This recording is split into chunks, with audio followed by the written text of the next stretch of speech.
masih baru di Jogja. Saya datang dari Sumatera Utara, nggak punya motor atau nggak kendaraan pribadi yang lain. Jadi selalu pakai transportasi umum kemana-mana. Kak, beli rengginangnya kak. Oh maaf mas, nggak dulu. Saya Joko. Saya seorang pedagang rengginang yang berada di Jogja. Saya sudah berjualan rengginang sejak 2003.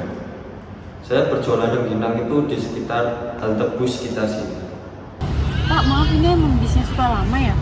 Ya, emang di sini tuh bisnya suka telat-telat, Mbak. Oh gitu, terus ini nggak ada tempat duduknya juga ya Pak? Saya kurang puas sama transportasi umum di sini karena bisnya tuh suka telat. Terus saya juga jadi telat ke kampusnya. Belum lagi haltenya tuh nggak nyaman, panas.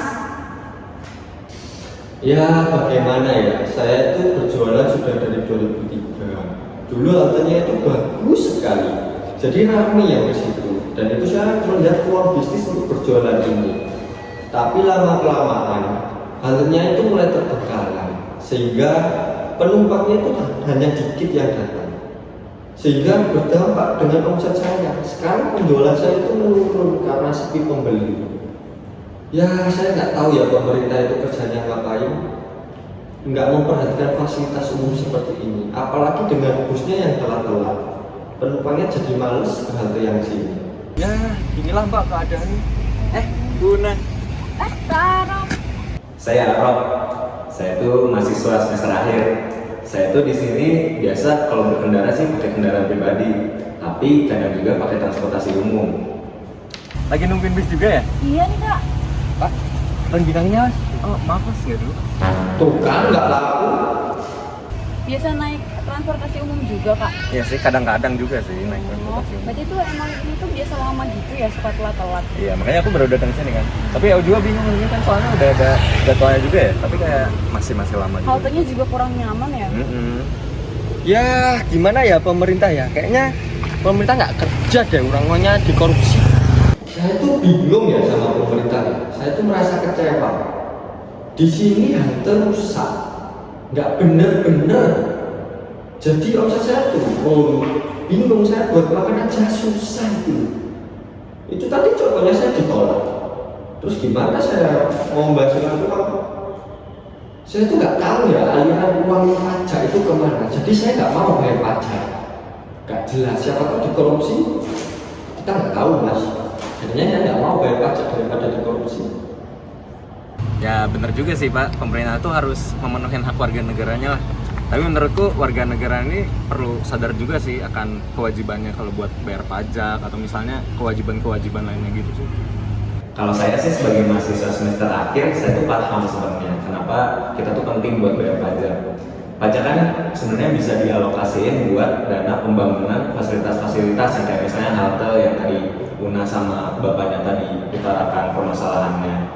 Tapi selain itu, selain buat halte tuh bisa juga buat kesehatan, bisa juga buat jalan, bisa juga buat ya fasilitas lain lah. Kan saya pakai kendaraan pribadi, kalau jalannya jelek kan malas juga ya.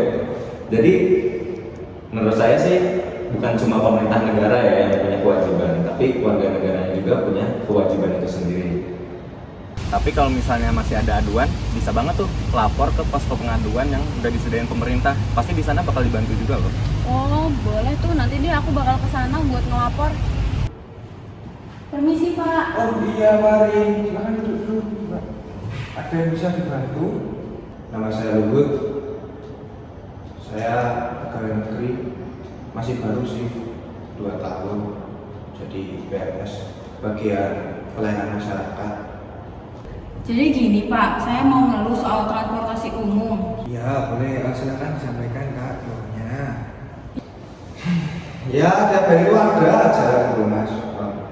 Yang melapor sebenarnya juga ya itu capek juga, tapi ya bagian dari pekerjaan harus mengabdi pada negara.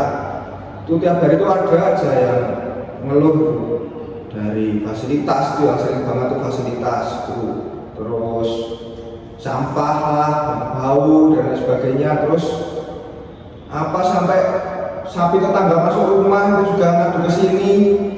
Sebenarnya juga repot juga. Itu loh Pak, halte yang di sana itu tuh bisnya suka telat, haltenya nggak ada tempat duduknya, terus panas lagi. Ini sebenarnya tuh pajaknya dipakai buat apa sih, Pak? Kalau ngomongin soal pajak, sebenarnya itu kan kewajiban masyarakat. Baik pajak untuk negara itu kewajiban masyarakat. Untuk mendapatkan hak-hak berupa fasilitas-fasilitas itu kan tentunya masyarakat wajib bayar pajak. Tapi di sisi lain, negara itu juga harus sadar akan alokasi dananya itu untuk masyarakat juga. Transparansi dari pemerintah itu juga penting dan dibutuhkan dari masyarakat agar terjalin komunikasi yang baik antara masyarakat dan juga pemerintah. Negara itu juga punya kewajiban buat memberikan fasilitas yang maksimal gitu buat masyarakatnya, karena ya gimana pun caranya kan masyarakat juga bayar pajak dengan kewajiban mereka sadar itu udah masyarakat sudah menjalankan kewajibannya. Baik Kak, terima kasih banyak atas aduannya. Tentunya ini akan kami proses. Nah, untuk prosedur selanjutnya silahkan Kakak ambil nomor antrian di sana. Nanti setelah dipanggil nomor antriannya silahkan langsung masuk ke ruang pelayanan masyarakat. Gitu ya. Nomornya 250 ya Kak. Hah?